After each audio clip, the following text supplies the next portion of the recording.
വീട്ടിലെ പറമ്പിൽ വീണടിയുന്ന ഒന്നായിരുന്നു ചക്ക. അന്ന് അതിനെ തിരിഞ്ഞു പോലും നോക്കിയിട്ടില്ല ഞാൻ. ഇപ്പം ഗൾഫിൽ വന്നപ്പോൾ പൈസ കൊടുത്ത് വാങ്ങി തിന്നാൻ തുടങ്ങി. കാലം പോയ പോക്കേ.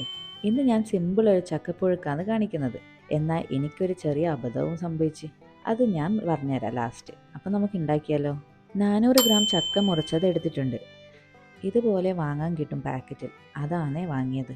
അത് കഴുകി നല്ലപോലെ വെള്ളം ഊറ്റിയിട്ട് നമുക്കിത് കുക്കറിലിട്ട് കൊടുക്കാം.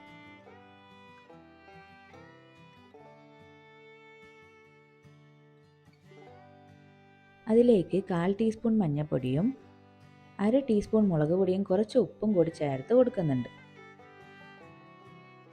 ഇനി ചക്ക വേവാൻ വേണ്ടിയിട്ടുള്ള വെള്ളം നമുക്ക് ഒഴിച്ചു കൊടുക്കാം. കഷ്ണങ്ങൾ മുങ്ങിക്കിടക്കുന്ന രീതിയിൽ വെള്ളം ഒഴിച്ചാൽ മതിയാവും. ഒന്ന് മിക്സാക്കി കൊടുത്തതിന് ശേഷം കുക്കർ അടച്ചിട്ട് ഒരു 2 വിസിൽ വരുന്നവരെ നമുക്ക് വെയിറ്റ് ചെയ്യാം. ഈ സമയത്ത് നമുക്കൊരു തേങ്ങാക്കൂട്ട് ഉണ്ടാക്കാം. അതിനുവേണ്ടി ഞാൻ ആദ്യം തന്നെ മിക്സിൻ്റെ ഒരു ചെറിയ ജാറിൽ 3-4 പച്ചമുളക് ചേർത്ത് കൊടുക്കുന്നുണ്ട്. എരിവിനനുസരിച്ചിട്ട് മാറ്റാൻ പറ്റും കേട്ടോ. 8 ചെറിയ ഉള്ളിയും 3 വലിയ വെളുത്തുള്ളിയും ചേർക്കുന്നുണ്ട്. കുറച്ച് കറിവേപ്പില കൂടി ചേർത്തതിന് ശേഷം നമുക്കിതൊന്ന് ചതച്ചെടുക്കാം. എന്നിട്ട് തേങ്ങ ഇടുന്നതായിരിക്കും ഏറ്റവും നല്ലത്. കാരണം എല്ലാം കൂടി ചേർത്താൽ ചിലപ്പോൾ തേങ്ങ അരഞ്ഞ് പേസ്റ്റ് പോലെയാവും. നമുക്ക് ചതച്ച ഒരു രീതിയിലാണ് വേണ്ടത്. ഇതുപോലെ ആയിട്ടുണ്ട്.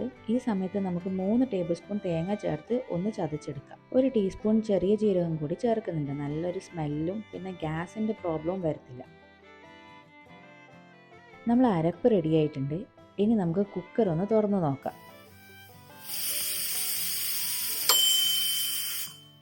കുക്കറിൻ്റെ പ്രഷറെല്ലാം നന്നായിട്ട് പോയിട്ടുണ്ട്. ഇനി നമുക്ക് തുറന്നു നോക്കാം. ആദ്യം പറ്റിയ അബദ്ധം ഞാൻ പറഞ്ഞുതരാം. കുറച്ച് വെള്ളം കുറഞ്ഞു പോയി. ഒരു ലേശം കേട്ടോ. നിങ്ങൾ കുറച്ച് വെള്ളം കൂടുതൽ ചേർക്കണേ. ബാക്കി ഉണ്ടെങ്കിൽ ഊറ്റിക്കളഞ്ഞാലും മതി. ചക്ക നല്ലപോലെ വെന്ത് വന്നിട്ടുണ്ട്. സെയിം കുക്കറിൽ തന്നെ ചെയ്യാൻ പറ്റും. ഞാനിപ്പം വേറൊരു കടായിലോട്ട് മാറ്റുന്നുണ്ടെന്നേ ഉള്ളൂ. കുറച്ചും കൂടി എളുപ്പത്തിന് വേണ്ടിയാണേ. ഇനി ഇത് നല്ലപോലെ ഒന്ന് ഉടച്ചെടുക്കണം. കുറച്ച് ടാസ്ക്കാണ്, എന്നാലും ചൂടോടെ ചെയ്യുമ്പോൾ പെട്ടെന്നാവും.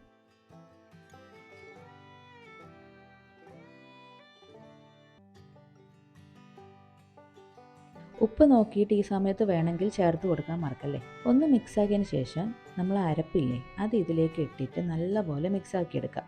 ഒരു 2-3 മിനിറ്റ് ഒന്ന് ഇളക്കുന്നത് നല്ലതാണ്. ആ അരപ്പും ചക്കയും ഒക്കെ നല്ലപോലെ പിടിക്കും. ഞാൻ കല്യാണം കഴിഞ്ഞ് പോയതിന് ശേഷമാണ് ചക്കപ്പുഴുക്കും കപ്പപ്പുഴുക്കും ഒക്കെ ചോറിൻ്റെയും തൈരും കൂട്ടി ഉടച്ച് കഴിക്കുന്നത് ഞാൻ കണ്ടത്. അത് ഭയങ്കര ടേസ്റ്റ് ആട്ടോ. നിങ്ങൾ ഒരിക്കൽ ട്രൈ ആക്കി നോക്കണേ ഇതുണ്ടാക്കുന്ന സമയത്ത്. എന്നിട്ട് അഭിപ്രായം കമൻറ്റ് ബോക്സിലിടാൻ മറക്കരുതേ, ഇഷ്ടമായോ ഇല്ലയോ എന്ന്. ഇനി നമുക്കിതിന് വറുത്തിടാം. ഒരു കടായിൽ വെളിച്ചെണ്ണ ഒഴിച്ച് കടു പൊട്ടിക്കുക. ഒരു 4-5 ചെറിയ ഉള്ളി മുറിച്ചിട്ട് കൊടുക്കുക. കൂടെ തന്നെ ഒരു വറ്റൽ മുളകും ചേർക്കുന്നുണ്ട്. ഉള്ളി ഒന്ന് ട്രാൻസ്പെറൻ്റ് ആയി വരുമ്പോൾ കുറച്ച് കറിവേപ്പില കൂടി ചേർത്ത് കൊടുത്ത് ഓഫാക്കാം. ഉള്ളി ബ്രൗൺ കളറൊന്നും ആവേണ്ട ആവശ്യമില്ല. ഇതങ്ങനെ ഒഴിച്ച് ഒന്നുകൂടെ നമുക്ക് ഇളക്കി യോജിപ്പിക്കാം. ഇനി എനിക്ക് പറ്റിയ അബദ്ധം പറഞ്ഞുതരാം. വെളുത്തുള്ളി ചേർത്തത് കൂടിപ്പോയി. 3 പകരം 2 ഇട്ടാൽ മതിയായിരുന്നു. വലുതായതുകൊണ്ടാണ് ഞാൻ 2 ചേർത്താൽ മതിയെന്ന് പറഞ്ഞേ. ചെറുതാണെങ്കിൽ 3 ചേർത്താൽ മതി, കുഴപ്പമൊന്നുമില്ല. നമ്മളെ കൊല്ലം സൈഡിൽ നമ്മളെ വീട്ടിലുണ്ടാക്കുന്ന ചക്കപ്പുഴുക്ക് റെഡി ആയിട്ടുണ്ട്. ചോറിൻ്റെ കൂടെ കുറച്ച് തൈര് ഒഴിച്ച് മിക്സാക്കി തിന്നണം. എൻ്റെ അമ്മോ, വാക്കുകളില്ല പറയാൻ. ഞാൻ പറഞ്ഞ പോലെ ട്രൈ ആക്കണേ. വീഡിയോ ഇഷ്ടമായിട്ടുണ്ടെങ്കിൽ ലൈക്ക് ചെയ്യാനും കൂടെ തന്നെ ഇതുപോലുള്ള റെസിപ്പീസിന് വേണ്ടി ചാനൽ സബ്സ്ക്രൈബ് ചെയ്യാനും മറക്കല്ലേ. അപ്പോൾ അടുത്ത ഒരു അടിപൊളി വീഡിയോ ആയിട്ട് ഞാൻ വരാം. അപ്പോൾ ശരി.